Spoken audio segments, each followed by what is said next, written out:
Hello मेरे प्यारे बालक एवं बालिकाओं, तो कैसे हो आप लोग। उम्मीद करते हैं मस्त होंगे और नीट 2025 के लिए आप लोग बाउंस बैक किए होंगे, रीस्टार्ट किए होंगे।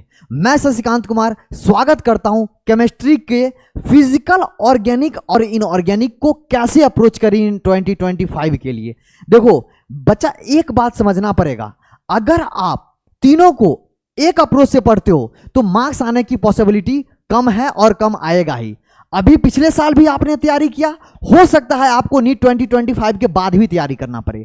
तो बी स्मार्ट। जब तक आप स्मार्ट तरीका से मेहनत नहीं करोगे तब तक आपको दिक्कतें परेशानियां आती रहेगी। तो कैसे स्टार्ट करें, कैसे, जैसे आप देख पा रहे हो, कैसे how to score 180 out of 180 in chemistry. अगर केमिस्ट्री की बात करूं तो 3 पार्ट होता है, तीनों पार्ट में आप कंप्लीट मार्क्स कैसे स्कोर करो उस पर हम लोग बात करेंगे। चलिए सर स्टार्ट करते हैं। सबसे पहले मैं आपको एक एनालिसिस दिखाऊंगा कि नीट 2024 के अंदर कौन सी चैप्टर से कितने क्वेश्चन आए। क्यों ऐसा बता रहा हूं, इसके पीछे रीजन है। क्या रीजन है सर? अगर बेटा आप देखोगे 2024 में हमारा सिलेबस क्या हुआ है, चेंज हुए हैं, जिस कारण पी ब्लॉक में कहां से क्वेश्चन आए हैं समझना पड़ेगा। एस ब्लॉक हाइड्रोजन मेटलर्जी जैसे चैप्टर डिलीट हुए थे, chemistry in everyday life polymer जैसे चैप्टर डिलीट हुए थे। तो आपको स्मार्ट बनना पड़ेगा। कैसे कि सर जो चैप्टर बचे हैं उसके क्वेश्चन कहां से आ रहे हैं, कितने क्वेश्चन आ रहे हैं, कौन सा चैप्टर इंपॉर्टेंट है। तो इसीलिए मैं आपको बताता हूं। देखो जैसे अगर बात करूं some basic concept of chemistry, जिसको आप मोल कॉन्सेप्ट बोलते हो, नीट 2024 में बेटा इसके 3 क्वेश्चन आए हैं और इजी क्वेश्चन थे। बच्चे ने पूरा, अगर नीट का आपको मतलब मोल कॉन्सेप्ट को आपको बेसिक आता है नीट लेवल पे तो आसानी से कर ले जाओगे। स्ट्रक्चर ऑफ एटम की बात करूं 2 क्वेश्चन आया है। हाँ, ये डिलेटेड पोर्शन था इसीलिए 0 लिखा गया है बेटा। सॉलिड स्टेट डिलेटेड था इसीलिए 0 लिखा गया है। सरफेस केमिस्ट्री रिलेटेड था इसलिए 0 लिखा गया। बाकी आप देखोगे तो इक्विलिब्रियम, जिसमें इक्विलिब्रियम कौन सा बेटा, केमिकल इक्विलिब्रियम। कौन सा इक्विलिब्रियम? Chemical equilibrium. कौन सा इक्विलिब्रियम? केमिकल इक्विलिब्रियम से बेटा 3 का 3 क्वेश्चन आया था। तो आपको स्मार्ट बनना पड़ेगा कि देखना पड़ेगा कहां से क्वेश्चन आया है। नीट 2025 की बात करूं तो वहां पर आयनिक इक्विलिब्रियम से क्वेश्चन आएंगे। क्यों? क्योंकि इस बार 3 के 3 क्वेश्चन किससे आए बेटा, केमिकल इक्विलिब्रियम से। तो ये मैं आपको प्रोवाइड कर दूंगा, वहां से भी आप आइडिया ले सकते हो कि कितने चैप्टर से कौन कौन से क्वेश्चन आए। अब देखो अगर मैं बात करूं पीरियोडिक टेबल से 2 क्वेश्चन आए थे, बहुत ही ईजी क्वेश्चन था। केमिकल बॉन्डिंग से 4 क्वेश्चन, अगेन मैं कह रहा हूं वेरी वेरी वेरी इंपॉर्टेंट। किसके लिए बेटा? नीट 2025 के लिए। किसके लिए बेटा? नीट 2025 के लिए। ये जो चैप्टर्स हैं बेटा जिसके ज्यादा क्वेश्चन आए, जैसे देखो आप कौन सी चैप्टर, कोऑर्डिनेशन कंपाउंड। वैसे आप बात करोगे periodic table, chemical bonding, coordination compound और डी एंड एफ ब्लॉक, ये 4 ही चैप्टर आपका इंपॉर्टेंट है जिससे बहुत सारे क्वेश्चन आए हैं। पी ब्लॉक से 2 क्वेश्चन आए हैं, बेसिक था, आप कर ले जाओगे। आगे बढ़ते हैं सर। जैसे मैं आगे बढ़ूंगा सिमिलर वे आप देखोगे ऑर्गेनिक में सम बेसिक ऑर्गेनिक केमिस्ट्री, जिसमें जीओसी, इसमें कौन कौन से बेटा चैप्टर इंक्लूड है, जीओसी प्लस बेसिक आईयूपीएसी जो होता है, उसके बाद आइसोमेरिज्म जो होता है, ये सारे के सारे चैप्टर इंक्लूड थे बेसिक ऑर्गेनिक केमिस्ट्री में। यहां पर प्यूरिफिकेशन वगैरह भी इंक्लूड था। ठीक है, हाइड्रोकार्बन से बेटा 2 क्वेश्चन आया। मतलब आप देखोगे ऑर्गेनिक में तो मोर और लेस इक्वली वेटेज आया। लास्ट के दोनों चैप्टर डिलीटेड था बेटा तो इससे क्वेश्चन नहीं आए। ये तो बात हुई कि सर कौन सी चैप्टर से कितना क्वेश्चन आया नीट 2024 के अंदर। सर उसके अकॉर्डिंग हम 2025 के लिए तैयारी करेंगे। लेकिन ये बता दो तो सर, क्या फिजिकल इनऑर्गेनिक ऑर्गेनिक को सेम वे से अप्रोच करें, कितने नंबर ऑफ क्वेश्चन लगाए? अगर आप इस वीडियो के लास्ट तक देखोगे वीडियो तो आप ये फील कर पाओगे कि तीनों का पढ़ने का तरीका अलग है, तीनों को सोचने का तरीका अलग है, तीनों में नंबर ऑफ क्वेश्चन लगाने का तरीका अलग है। देखो बेटा, जब तक स्मार्ट वे में हार्ड स्टडी नहीं करोगे, कहते हैं ना जब तक कोई भी चीज अच्छे से करना होता है तो उसके लिए प्लानिंग बहुत जरूरी होती है। तो planning with smart strategy is much more important. समझ में आया? चलिए सर स्टार्ट करते हैं। सबसे पहले कैसे, अच्छा ये क्या है बेटा, ये है कि नंबर ऑफ इजी क्वेश्चन कितने आए थे 2024 के अंदर, मीडियम कितना आए थे, हार्ड कितना आए थे। ओवरऑल पेपर इजी लेवल की तरफ टिल्टेड था। ठीक है बच्चा, बिल्कुल sir.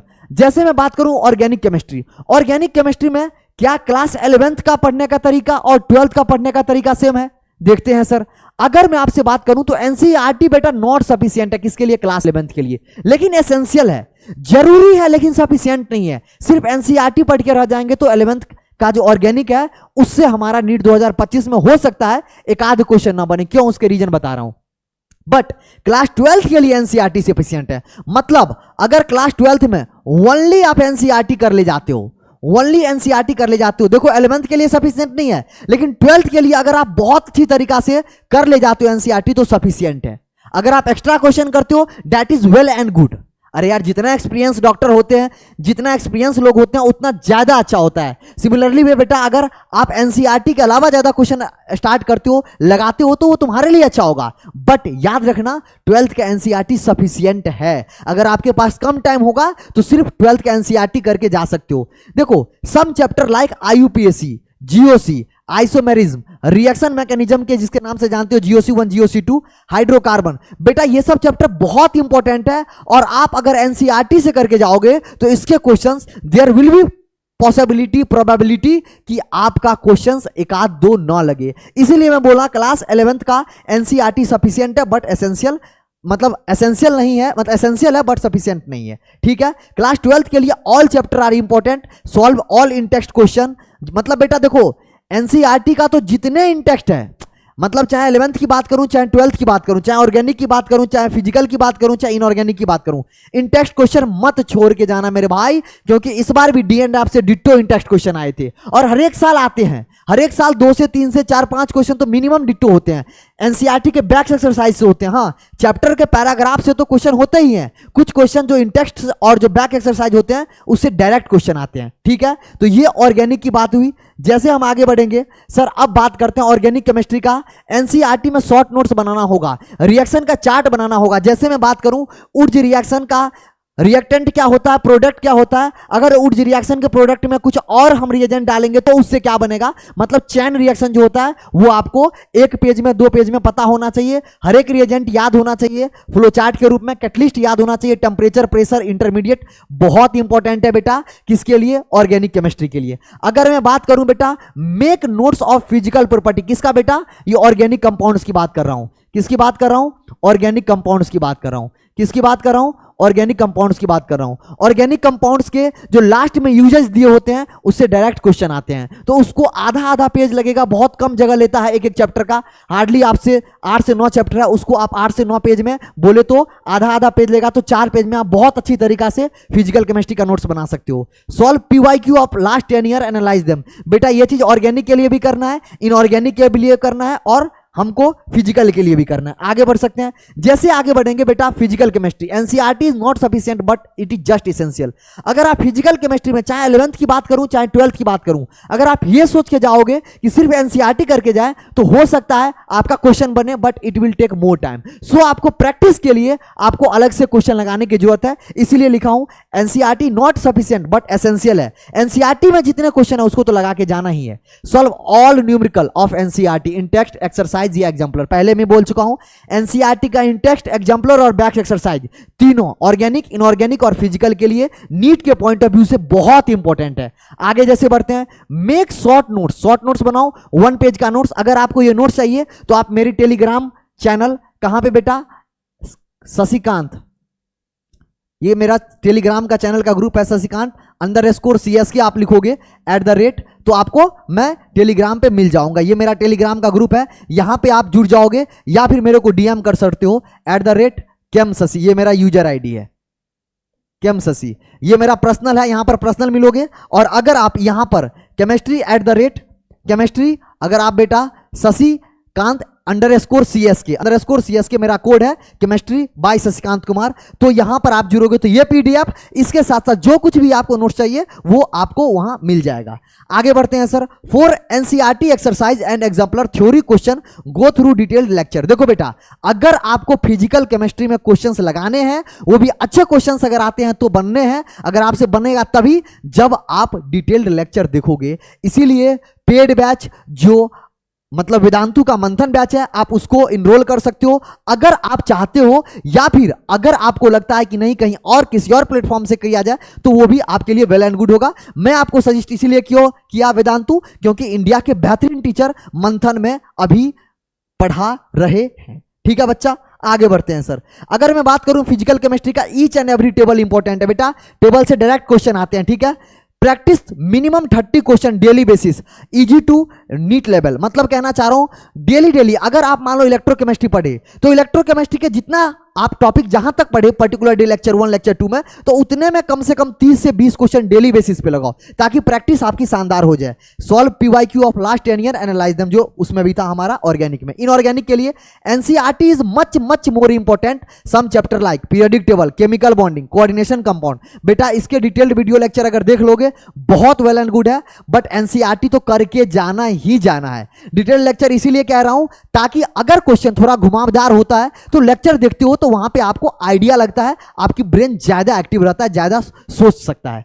Make short notes of each and every chapter. अगर इसका लाइन बाय लाइन चाहिए तो आप मैंने ऑलरेडी बताया है टेलीग्राम, वहां पर आप मेरे को ग्रुप में मैसेज कर दोगे, वहां मैं आपको डाल दूंगा। Solve all exercise and in text question, solve PYQ जो बताया बेटा वो तो हमारे यहां पर ही वैलिड है। हाँ, ये एक बहुत बेहतरीन चीज है, ये है सिलेबस ट्रैकर। देखो अभी आपका कौन सा मंथ चल रहा है, अभी आपका चल रहा है बेटा मैं खत्म होने वाला है, जून आने वाला है, ठीक है। अब देखो अगर आपको ये ट्रैक कर दो तो इसमें क्या है, इसमें सारे केमिस्ट्री के चैप्टर के नाम लिखे हुए हैं। ये 11th का है बेटा, ये 12th का है। इसमें क्या है, लाइव लेक्चर। क्या आपने लाइव लेक्चर अटेंड किया टीचर का? अगर किया तो हाँ, अगर आपने लाइव लेक्चर अटेंड नहीं किया तो यहां कट कर दो। अगर रिकॉर्डेड देखा है तो रिकॉर्डेड, क्लास का नोट्स बनाए, एनसीईआरटी रीड किए, डीपीपी किए, शॉर्ट नोट्स बनाए, पीवाईक्यू किए, वीकली टेस्ट दे रहे हो, मंथली टेस्ट दे रहे हो, मेजर टेस्ट दिए, कितने बार रिवीजन किए, 5 टाइम मैंने रिवीजन का प्लान बनाया है।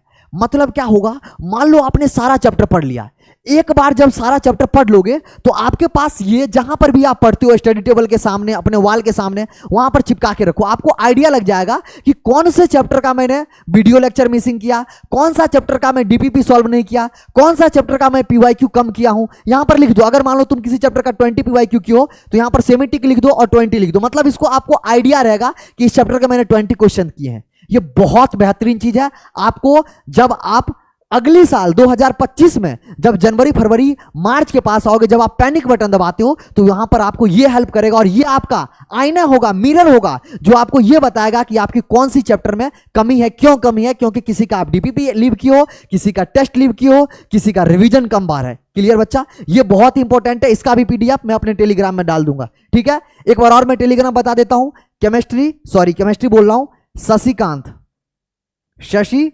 बेटा मेरा नाम है, _CSK। अगर आप ये ग्रुप देखोगे वहां पर शशिकांत सर के नाम से ग्रुप होगा, आप वहां पे मेरे को मैसेज करोगे तो मैं आपको ये ट्रैकर का पीडीएफ वहां पे डाल दूंगा। वहां से आप प्रिंट आउट करा सकते हो और अपने कैरियर को बूस्ट दे सकते हो, नीट 2024 के अंदर बेहतरीन रिजल्ट ला सकते हो। तो थैंक यू बच्चों, बहुत अच्छा लगा ये वीडियो। अगर आपको पसंद आया होगा तो जरूर शेयर कीजिएगा अपने दोस्तों से। ये मत सोचिएगा कि कंपटीशन बढ़ेगा। बेटा एक बात याद रखना, आपको लगता है 24 बच्चे 25 बच्चे का भीड़ है, लेकिन कंपटीशन बच्चा 1 से 1.5 लाख बच्चे ही अच्छे से तैयारी करते हैं। तो अपने दोस्तों, अपने यारों, जो भी हो सके, जहां पर भी जो भी बच्चा नीट का तैयारी करता है, गली सड़क मोहल्ला सबको ये वीडियो भेजो ताकि समझ पाए केमिस्ट्री में कैसे 180 आउट ऑफ 180 बेटा स्कोर इजिली लाया जा सकता है अगर ये तरीका फॉलो किया तो। ठीक है बच्चों, मिलते हैं किसी और वीडियो में, तब तक के लिए बाय बाय, लव यू बच्चों।